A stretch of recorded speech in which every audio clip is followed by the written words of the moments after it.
Minus নয় manage চাই, হিংসা মুক্ত সুন্নিয়ত চাই। কথা কি ঠিক আছে তো ইনশাল্লাহ? আমি চাই আমরা সবাই মিলেমিশে সুন্নিয়তটাকে আরও অনেক দূর এগিয়ে নিয়ে যাব। আমি দেখতেছি গত কিছুদিন ধরে, গত কয়েক বছর ধরে দেখতেছি অনেক বাতেল, অনেক হিন্দু যেমন কালিমা পড়ে মুসলমান হতে দেখেছি, আবার এটাও দেখেছি অনেক বাতেল আমাদের সুন্নি আকীদা গ্রহণ করে তারা বাতিল পথ ছেড়ে দিয়ে সুন্নি হয়েছে। কিন্তু আমি শঙ্কিত, চিন্তিত এবং আমি আশাহত হয়েছি। সেটা হলো আমাদের অনেক সুন্নি যারা আমরা আছি, আমাদের মধ্যে অনেক ডিভাইড লক্ষ্য করছি। যেখানে আমরা বিভিন্ন বাতিলরা আমাদের কাছে এসে বিভিন্ন আকীদা গ্রহণ করে সুন্নি হচ্ছে, আমাদের সুন্নিদের অনেকে বিভিন্নভাবে বিভিন্ন কারণে অবস্থার প্রেক্ষিতে ভিন্ন দিকে ডাইভার্ট হচ্ছে। আমি আশা করব আমরা নিজেরা যেন আমরা ভাগ না হয়।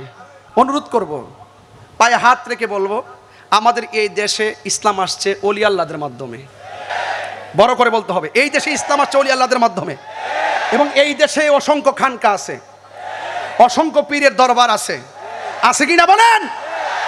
সকল পীর মাশায়েখদেরকে বলবো, আপনারা অ্যালার্ট থেকে আপনারা সারা জীবন দরবারকে যেভাবে সুন্নিয়তের মডেল বানিয়েছেন, এই মডেল যেন বিকৃত না হয়। আমি অনুরোধ করব, আপনাদের যেই সমস্ত দরবারে শাহজাদাগণ আছেন, প্রত্যেক দরবারের মূল পীর সাহেবকে বলবো শাহজাদাগণের প্রতি আপনারা নজর দেন। এটা আপনাদের কাছে বিনীত অনুরোধ থাকবে। চট্টগ্রাম, আমি অনুরোধ করব, যেই সমস্ত দরবারে কোনো শাহজাদা যদি খারিজি হয়, তাকে দরবার থেকে বের করে দিবেন। এই আওয়াজ হবে না, জোরে বলতে হবে। আমার মেজাজ সম্পর্কে আপনারা জানেন, আমি হক কথা বলতে কাউকে ভয় পেয়ে কথা বলি না, এটা বুঝতে হবে। যদি আপনার দরবারের শাহজাদা যদি খারিজি হয়, তাকে ধাক্কা মেরে বের করে দিবেন। আপনার দরবারের শাহজাদা যদি শিয়া হয়, তাকে গলায় ধাক্কা দিয়ে বের করে দিবেন। আপনার সন্তান যদি বাতিল হয়, তাকে বের করে দিবেন। আর যদি বের করতে না পারেন, আমি অনুরোধ করব আপনার সন্তানকে আপনি ঘরে আগে বোঝান।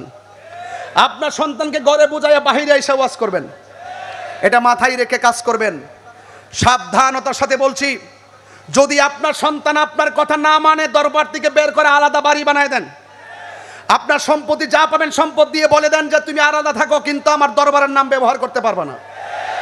আমাদের মূল দরবার, যেই দরবারগুলোকে আমরা স্যালুট দেই, যেই দরবারগুলো আমাদের আকীদার দরবার, যেই দরবারগুলো ঈমানের দরবার, যেই দরবারগুলোর পীর মাশায়েখরা সারা জীবন কষ্ট করে এই সুন্নিয়তের আকীদাগুলোকে প্রতিষ্ঠিত করেছেন, সেই দরবারে কোনো শাহজাদা যদি কোনো শিয়া আকীদা লালন করে, কোনো খারিজি আকীদা লালন করে, বাতিলদের আকীদা লালন করে, আমি বলবো তাদেরকে এই দরবার থেকে বের করে দিবেন এবং তাদেরকে বলবেন তোরা আলাদা বের হয়ে যা, আমার দরবারের নাম তোরা ব্যবহার করতে পারবে না, পারবে না, পারবে না। ঠিক কিনা বলেন?